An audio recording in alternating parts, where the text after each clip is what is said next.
Hi guys, and welcome to the portal. Today I'm going to show you how to generate your timetables. So once you get to the portal, you're going to look on your left menu and you're going to see the module timetable generator, right? You're going to go ahead and click that module and it's going to take you to the timetable generation, five-step process to generating your timetables. The first thing you're required to do is enter your teachers, right? You're going to click on add teacher. You're going to put the first name, last name, and email. Change the gender to fit, and once you're complete, you'll see your teachers in the list. After adding your teachers, you're going to go to the second step, which is rooms. You're going to create the rooms that are shared spaces at your school.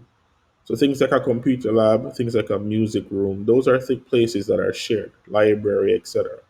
That means that classes, multiple classes and multiple grade levels take advantage of that room for class.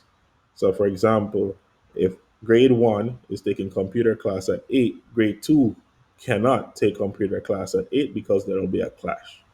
Those are the type of rooms you want to identify here so you can tie them to your subjects.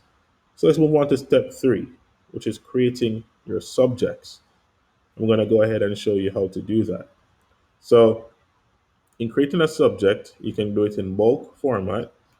You can create math for I'm going to create a new class section for 2A. The subject area is mathematics. The grade level is grade 1. The teacher is Mary Jane. How many times you want it to occur per week? So I wanted math to occur 3 times per week.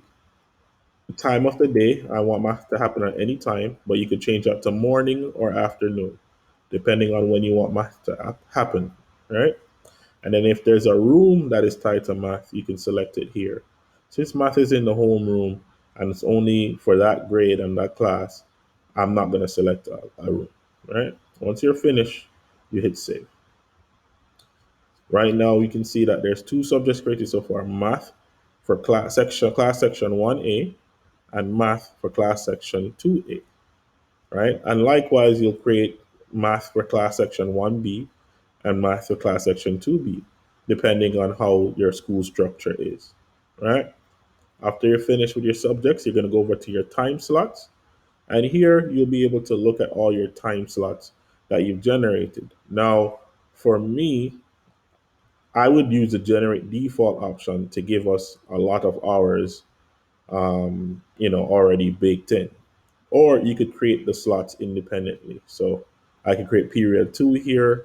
I could specify the starting time and the end time and how many days per week, right? That will create a slot. And a slot is this horizontal piece right here. This is a time slot, right? So what I'm going to do is use a generate default method, which is what I recommend for everyone who's just starting out, and then you can edit from there. So I'm going to click on generate default. It's going to give me a series of time slots, right? Let me just delete this first one. It's going to give me a series of time slots here that I can use, and it goes from 8 to 3 p.m. And feel free to click on any one of these and edit them as you see fit. Once you have all your time slots created, that's perfect. You can go ahead and try to generate a test timetable to see what it looks like.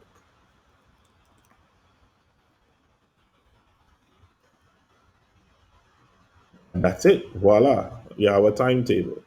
You just click on the view icon to view where they would put your subjects. So you can see math for 1A here.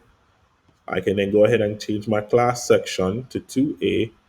Remember, I said I want math to occur 3 times for 2A. You see it's on the calendar 3 times.